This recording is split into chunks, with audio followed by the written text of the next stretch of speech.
Bismillahirrahmanirrahim. Assalamualaikum warahmatullahi wabarakatuh. Kami, mahasiswa dari Universitas Palangkaraya. Video ini dibuat untuk menyelesaikan salah satu tugas kelompok di mata kuliah Dinamika Pembangunan dengan dosen pengampu Ibu Umu Habibah Gofar, SIP MSI. Kami dari kelompok 5 terdiri dari 12 anggota yang masing-masing bekerja sama dalam memenuhi tugas ini. Tapi, sebelum membahas lebih lanjut, izinkan kami perkenalan terlebih dahulu.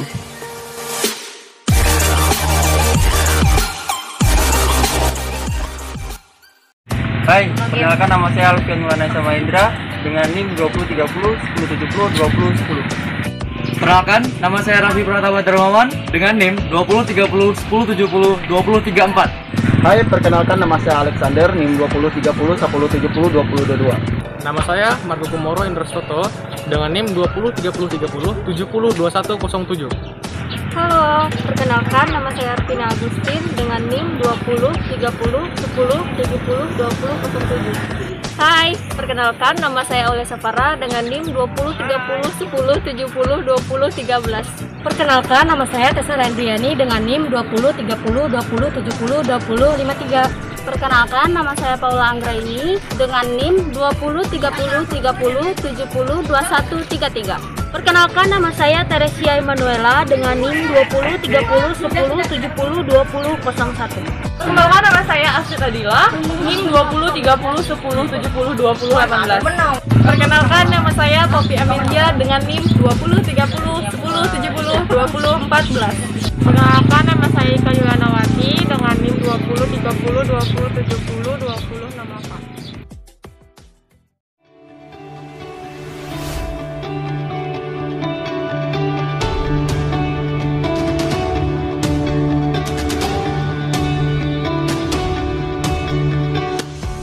57 tahun bukan waktu sebentar bagi kota Palangkaraya untuk terus berbenah diri menjadi kota yang layak bagi 283.000 penghuninya. Cantik dan tertata rapi, dua kata yang kerap menggambarkan situasi di Palangkaraya. Namun, siapa sangka di balik cantiknya kota Palangkaraya terdapat kawasan padat penduduk yang perlu mendapat perhatian lebih dari pemerintah kota. Inilah Palangkaraya. Palangkaraya merupakan ibu kota Provinsi Kalimantan Tengah. Palangkaraya adalah kota yang indah, tentram, dan nyaman. Hingga tak salah jika Palangkaraya mendapat julukan sebagai kota cantik. Kota ini memiliki luas wilayah sebesar 2.853 km persegi dan berpenduduk sebanyak 266.000 jiwa dengan kepadatan penduduk rata-rata sebesar 93,24 jiwa tiap kilometer persegi. Kota ini merupakan kota terluas kedua di Indonesia. Bentang alamnya yang luas dan susunan tata kota yang rapi kian menambah pesona kota Palangkaraya. Namun, siapa sangka di balik wajah cantik kota Palangkaraya ternyata masih menyimpan masalah sosial. Pembangunan yang tidak merata menjadi masalah sosial yang terjadi di tengah-tengah kehidupan masyarakat. Hal ini tidak dapat dipungkiri jika melihat perbandingan yang signifikan antara pusat kota Palangkaraya yang memiliki permukiman yang bersih dan asri, jauh dari kata padat dan kumuh. Hal ini seakan berbanding terbalik dengan keadaan masyarakat yang berada di daerah pinggiran kota Palangkaraya, yakni kawasan padat penduduk yang berada di bantaran Sungai Kahayan.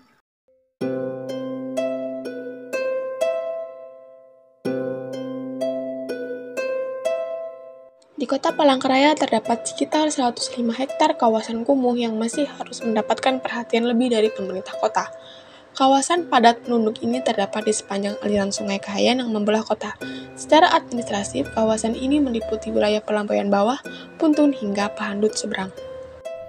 Kawasan padat penduduk kota Palangkaraya masih menyisakan berbagai macam permasalahan. Kurangnya fasilitas dalam pengolahan sampah contohnya. Berdasarkan pengakuan dari masyarakat, penduduk setempat masih harus berjalan jauh untuk membuang sampah rumah tangga mereka. Keadaan ini menyebabkan masyarakat cenderung membuang sampah mereka ke sungai. Hal ini tentu saja berdampak negatif terhadap kualitas sanitasi di kawasan tersebut.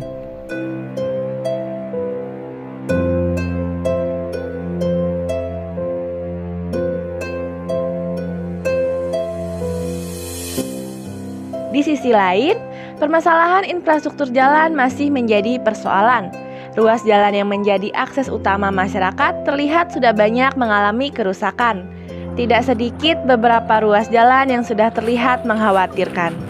Pembangunan infrastruktur jalan di kawasan padat penduduk belum sepenuhnya merata.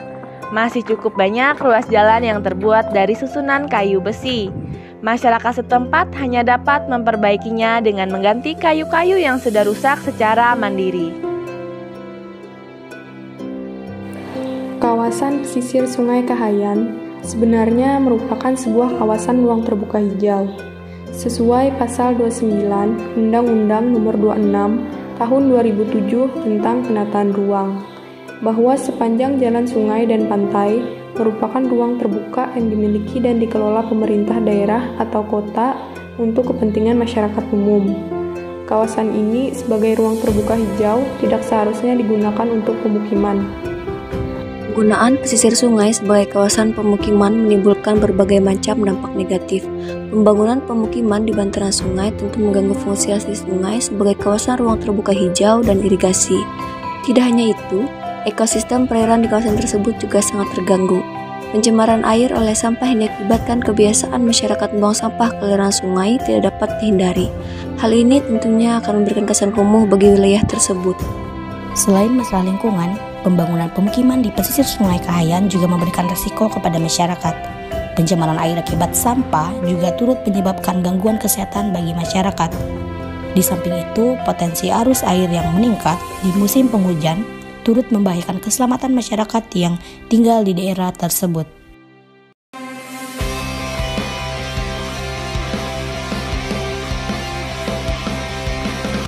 Dalam hal ini, pemerintah tidak tutup mata begitu saja melihat berbagai permasalahan yang terjadi di masyarakat kawasan pesisir Sungai Kahayan. Berbagai upaya turut dilakukan baik dari pemerintah kota maupun kelurahan setempat. Sosialisasi kepada masyarakat akan pentingnya pengolahan sampah sudah sering dilakukan. Pengawasan terhadap pengelolaan sampah hingga pembukaan kawasan baru untuk pemukiman juga turut diperkuat. Lurah Langkai Sriwanti menuturkan bahwa pengawasan terhadap pembukaan lahan baru untuk pemukiman di pesisir Sungai Kahayan terus dilakukan. Hal ini terbukti dengan tidak adanya perumahan baru yang dibangun oleh masyarakat. Di samping itu, penyediaan angkutan sampah dari pemerintah juga sudah diterapkan. Hal ini sebagai upaya mencegah masyarakat untuk membuang sampah rumah tangga mereka ke sungai. Tidak hanya itu, pembenahan infrastruktur jalan juga dilakukan oleh pemerintah kota. Hal ini mengingat begitu penting akses jalan bagi masyarakat setempat. Upaya pemerintah yang terus digiatkan dalam menangani permasalahan di pemukiman kawasan Sungai Kahayan ternyata belum mendapatkan hasil yang optimal. Hal ini dikarenakan beberapa penyebab diantaranya.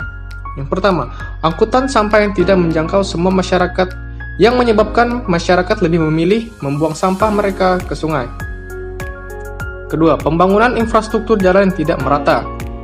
Yang ketiga, hingga bantuan sosial yang seringkali tidak tepat sasaran. Berbagai penyebab ini yang harus diperhatikan oleh pemerintah terkait. Harapan kami, pemerintah daerah Kota Palangkaraya segera mempercepat relokasi masyarakat yang tinggal di kawasan pinggiran Sungai Kahayan tersebut. Hal ini mengingat fungsi asli kawasan tersebut merupakan ruang terbuka hijau. Di sisi lain, dengan adanya pemukiman di daerah tersebut menyebabkan berbagai macam permasalahan di kemudian hari. Relokasi masyarakat ke tempat yang lebih baik tentu saja diharapkan oleh berbagai pihak sehingga Kota Palangkaraya dapat sepenuhnya menjadi kota yang cantik, yang layak huni bagi seluruh lapisan masyarakat.